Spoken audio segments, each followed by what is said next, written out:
Hello, everyone. Welcome back to this channel where we talk about life and love and all that it does. We talk about spirituality. We talk about spiritual growth and wellness. We talk about all those things so that you can explore them for yourselves, you see, because we have so many people trying to tell us what to do, how to live, where to be, just about anything that you can think of that sometimes we don't have any idea of what's real. This is the problem. The only way to understand what is real is by experiencing what is real. In our culture, we learn to read about it, to talk about it, to maybe even look at it in movies and think that we experience things because we've seen other people's experiences of them or read about other people's experiences. But you know what? They aren't ours. They're somebody else's. So we can read about meditation, we can read about enlightenment, we can read about the mystical religions, pagan religions, all of these religions where you're supposed to work in order to get in touch with some power higher than ourselves or equal to our higher self. We can read about it all day, but we don't know about it because we only know about it when we've experienced it in our heart, in our soul, and in our body. So this discussion here, this talk here is mostly about the experience that we have to have in order to talk about the divine. My question is like Jimi Hendrix asked, are you experienced? Maybe so, maybe not. If not, my suggestion is to get experienced. You may ask, how do I get experienced? The way that you get experienced is to not learn the maximum about these things, is to learn the minimum. That's probably the opposite of what everyone said to you about spirituality and all kinds of exercises and mental health and everything. They want you to delve in deeply and study, read books and all of that. But what I say, like the founder of One Buddhist Institute says, is you learn not the maximum. You learn the minimum. What minimum is that? Learn to do the practice that is at the core of whatever the philosophy or religious practice is, and then you do that practice. And you keep doing that practice. And you keep doing it until you get totally bored with it and you can't stand it anymore. Then you do it again and keep on until the feeling that you have of not standing of it anymore has gone away and you're fine with it. And then when that has happened, you will have a realization and you'll be able to move on. And you'll be able to read something about it, not out of reading something from blind faith, but reading about the experiences that you yourself have been having. You read it to explain your experiences after you've had them or while you're having them, not before you're having them. Because guess what happens if you read them before you have them? Your ego may just be playing with you and mimicking the things that other people have said so that you think that you are free when in actuality, it's just another trap. Our society is good at creating just another trap. When you look at almost every religion and every philosophy and every methodology in our world, you will find two things happening.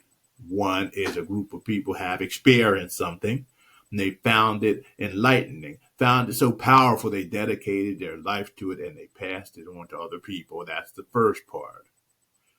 Then the second part is eventually people who have not experienced that at all, or who just want power or status, come in to whatever the group is doing it. They slowly take it over, and then you find they're just doing empty ritual that doesn't lead anyone to personal empowerment and spiritual growth.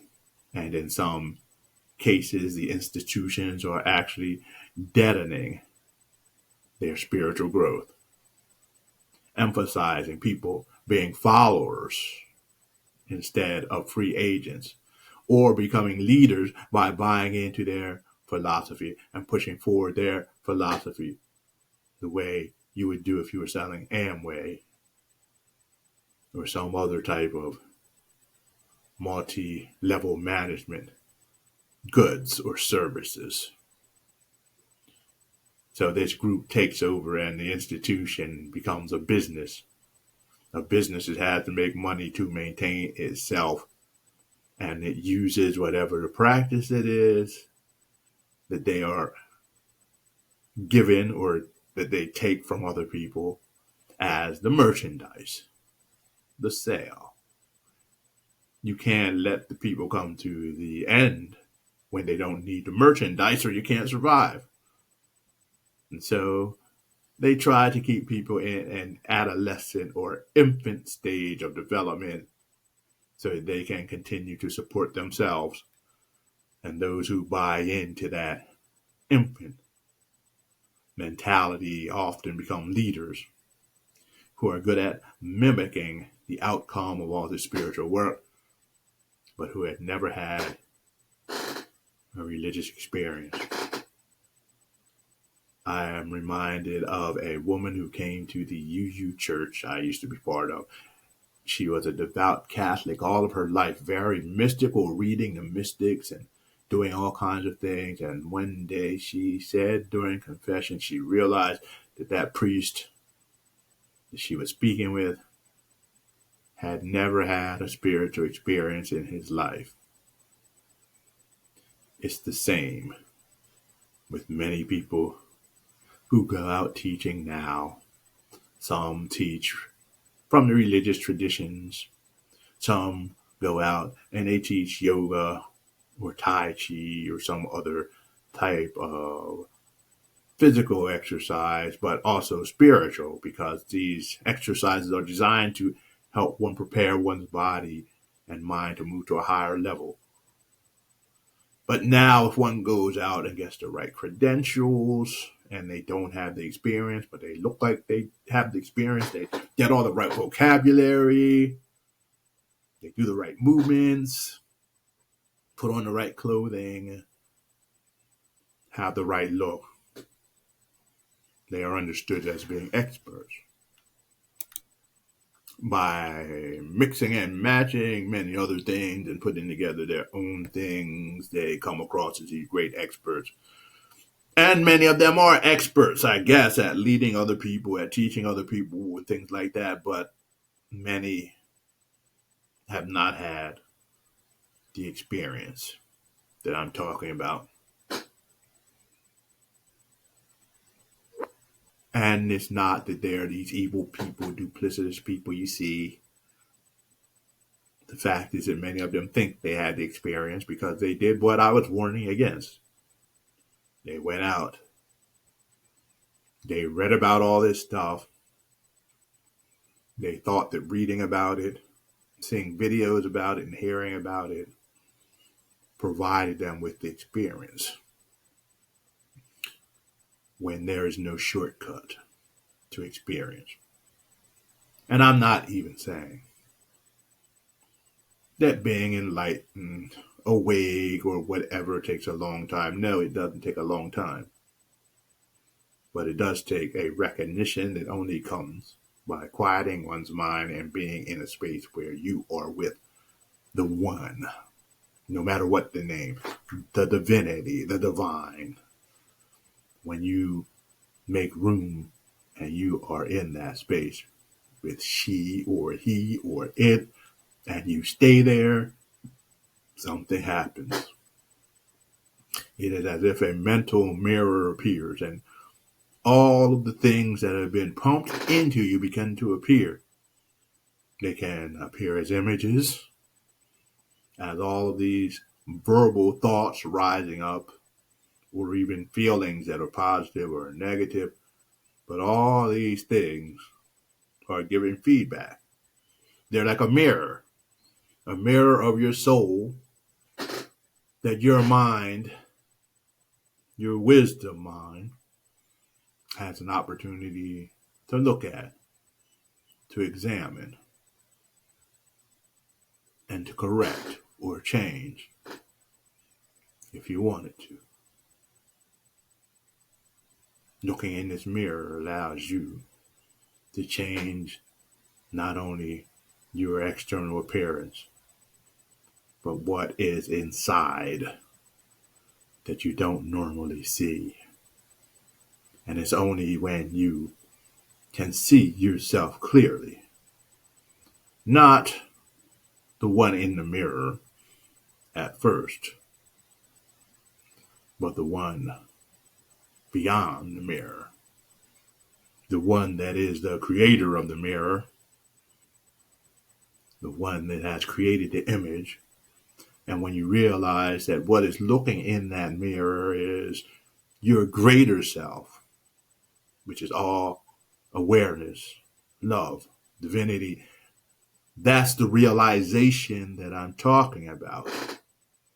When you realize that it's not even you in the mirror, you're the one who created the image that's looking in the mirror and is being reflected. And you're the one who created the mirror. You are the power that you've been seeking. Whether it be a God, a goddess, light, love, know this. That thing, that image, that symbol you chose is a reflection of yourself. What you are becoming, or what you have been before you entered into this world. It is an image that you are attempting not to go forward to, but to go back to after you leave this world. That is your true self. Your true self that is like a stream or a river that is connected with the ultimate source. And when you get there, when you get back there, and you are present here, just like any stream that runs forth from a river exists in many places because of its length. When you do that, you'll be free. Like the chant that Russell Paul did about a great king who went out into the woods and was looking to find the truth and ran into his divine self. And at the end, like we're going to do at the end of this video, there was this beautiful chant. It went like this. Narayana, Narayana, Sri Masudevi, Narayana, Narayana, Narayana, Sri Masudevi, Narayana, Murahara Nangatara, Narayana, Murahara Nangatara, Narayana, Srimana Grita de Narayana, Narada Sanaloka Narayana.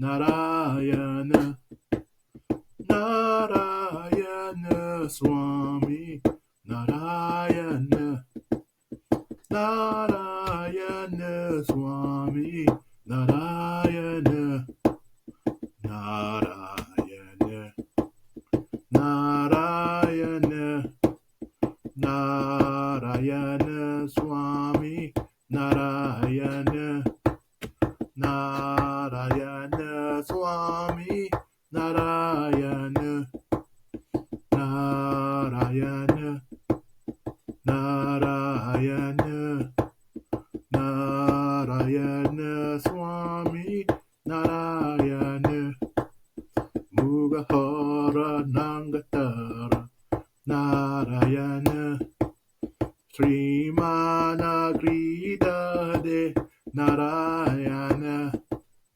Norada Sanaloka, Narayana, Naramogashanida, Narayana, Narayana Swami, Narayana, Narayana Swami, Narayana, Narayana, Narayana, Narayana Swami, Narayana, Narayana Swami, Narayana, Narayana, Narayana, Narayana Swami, Narayana. Thanks for being with us. Listen to our podcast. Visit our YouTube channel. Visit our website. Thanks for being with us. Namaste, everyone.